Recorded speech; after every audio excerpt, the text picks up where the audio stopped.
आज बहुत अच्छा क्षण है कि आप सबसे मिलने का मौका मिल गया है दोबारे। नहीं तो समय का तो अभाव रहता है, लेकिन जहाँ भगवान का नाम होता है वहाँ तो फिर हमारी कोशिश होती है कि हम 110% पहुँचे। वैसे तो गोल कर देते हैं कई बार, कहीं निमंत्रण भी आया होता है और कहीं अगर वैसे सांसारिक अगर निमंत्रण है तो फिर वो छूट जाता है, लेकिन जहाँ भगवान का नाम आता है वहाँ फिर कोशिश रहती है कि जरूर पहुँचा जाए। और यहाँ ममता जी, पिंकी जी, हमारी बहन नीलम जी, रंजना जी के सौजन्य से बड़ी हिम्मत दिखाई इन्होंने कि अब हम प्रवचन का कार्यक्रम प्रारंभ करेंगे हर महीने, तो वो तो फिर अब बंधना है तो हम बंधेंगे ही बंधेंगे। इसमें देखिए, जिनका नाम नहीं लिया वो ये ना सोचे कि हमारे को हम महत्वपूर्ण नहीं है। क्या होता है, जो सामने सामने होते हैं ना, नजर आते रहते हैं। अब मधु जी पीछे बैठती हैं, मीना जी पीछे रहती हैं, तो वो नजर नहीं आती। नहीं तो आप सभी महत्वपूर्ण हैं, आप सभी हमारे लिए महत्वपूर्ण हैं, ठीक है। तो ये मत सोचिए कि हमारा नाम नहीं लिया तो हम महत्वपूर्ण नहीं है। आज हम जिस विषय पर बात कर रहे हैं वो है स्वच्छता, पवित्रता और विनम्रता। वेदों में ठाकुर जी ने धर्म के लक्षण बताए हैं।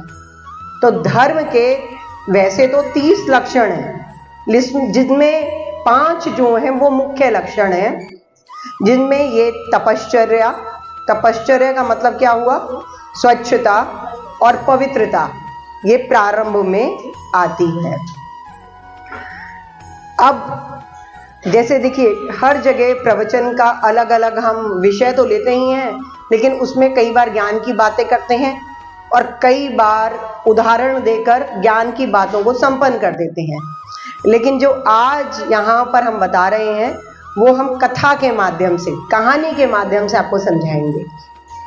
अब पिंकी जी का भी मन था कि कथाएं हो, बच्चा हमारा गर्भस्थ शिशु जो है उन कथाओं को ग्रहण करे, तो हम भी चाहते हैं कि भाषा ऐसी सरल हो कि सीधा अंदर तक प्रवेश करे, हृदय तक प्रवेश करे आप सबके भी, और बच्चा भी ध्यानपूर्वक स्मरण करे, श्रवण भी करे।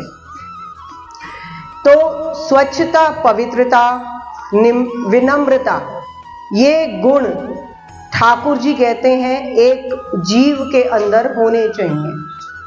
क्योंकि जिस जीव में, जिस प्राणी में ये गुणवत्ता होगी तो मैं उससे जुड़ जाऊंगा, उसके पास मैं शीघ्र ही आऊंगा। तो स्वच्छता, पवित्रता, विनम्रता क्या है, तो ये हम कथा के माध्यम से जानेंगे। अब आप इस बात से तो परिचित हैं ही कि ठाकुर जी ने गोवर्धन पर्वत उठाया। क्यों उठाया था बताइए? बिल्कुल सही, इंद्र का मान मर्दन करने के लिए, इंद्र का अहंकार तोड़ने के लिए ठाकुर जी ने गोवर्धन पर्वत अपनी सबसे छोटी उंगली पर उठाया। ठीक है ना, उठाया था ना सबसे छोटी उंगली पे। लेकिन अब इस बात का सार देखिए, क्या होता है, ठाकुर जी जाते हैं और विचार करने लगते हैं कि भाई अब मैंने गोवर्धन उठाना है, तो अपने हाथ से पूछते हैं, प्रश्न करते हैं कि मैं गोवर्धन पर्वत कैसे और कहाँ उठाऊं, किस प्रकार से उठाऊं। तो यहाँ हमारे जो 4 उंगली और 1 अंगूठा है ना हाथ में, तो अंगूठा सबसे पहले कहता है कि ऐसा है प्रभु, मैं हूं नर, क्योंकि उंगलियां जो आती हैं ई की मात्रा है, इकारांत लास्ट में आ रहा है, तो आखिरी का मतलब क्या हुआ, वो स्त्रीलिंग है, और आ की मात्रा वाले जो शब्द होते हैं वो पुल्लिंग में आते हैं, करते हैं ना। तो उसी प्रकार से यहाँ पर कहने लगा अंगूठा कि मैं नर हूं प्रभु, मैं ज्यादा ही शक्तिशाली हूं, तो आप मुझ पर पर्वत को उठाओ। अब यहाँ पर अब उंगलियां भी थी, तो उसके बाद ठाकुर जी ने अपनी तर्जनी उंगली, इससे प्रश्न किया कि ऐसा है कि बताओ क्या करना चाहिए।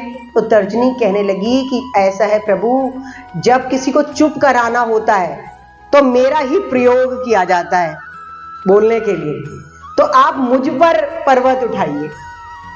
अब इधर जब ये बात हुई तो आ गई मध्यमा।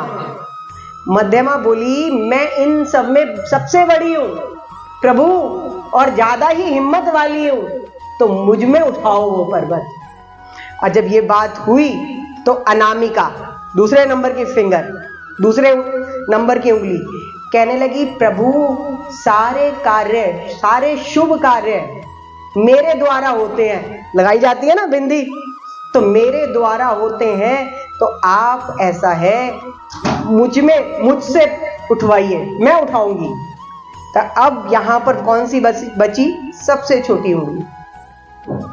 अब यहां जो सबसे छोटी उंगली बची, तो वो क्या कहती है प्रभु से कि प्रभु मेरे अंदर तो ऐसा कोई गुण है ही नहीं। एक तो मैं सबसे छोटी, सबसे कमजोर, ना ही मेरे को किसी प्रकार से लोग मेरा प्रयोग करते हैं, और मैं कहीं किसी काम में भी नहीं आती। लेकिन बस मैं तो एक ही बात जानती हूँ कि मैं तो आपको ही अपना सर्वस्व मानती हूँ, और मैंने तो अपने आप को ही समर्पित कर दिया है।